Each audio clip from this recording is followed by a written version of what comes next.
In today's video, I'm going to teach you how to add custom fields in Zoho Invoice.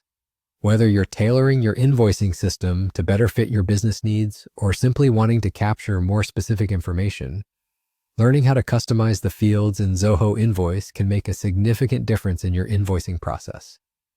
To kick things off, the first thing you need to do is log into your Zoho Books account. Once you've successfully entered your login details, you'll be taken directly to your dashboard. This dashboard is essentially your homepage, displaying an overview of your business's financial activities. With your dashboard up in front of you, direct your attention to the left side of your screen. Here, you'll find the main navigation menu. Among the options, look for Sales and give it a click. This action will present you with a drop-down menu revealing further options related to sales activities. Out of the options that appear, select Invoices. This will bring up a view of all your existing invoices. Now, since our focus today is on adding a custom field, let's move to the next step.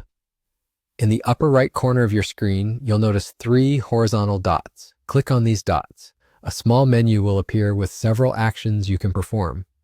From this menu, choose Manage Custom Fields. At this point, you're making excellent progress. You'll now see an option at the top right corner of this section labeled New. Give it a click.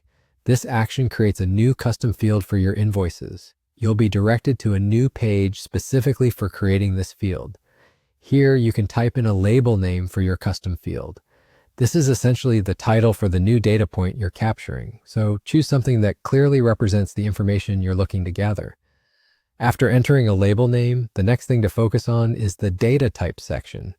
Clicking on this will bring up another drop-down menu. From here, you'll have various data type options to choose from. Make sure to select the one that aligns best with the information you want to capture in this field. Furthermore, you have the option to decide if this new field should be mandatory. If so, select Yes.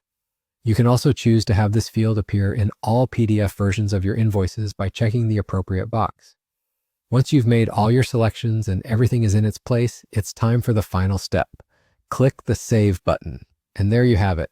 Your custom field is now part of your Zoho Invoice setup, ready to help you capture more detailed and relevant information tailored to your business needs.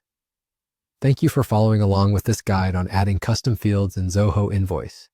If you found this tutorial helpful, don't forget to like, comment, and subscribe for more insightful how-tos.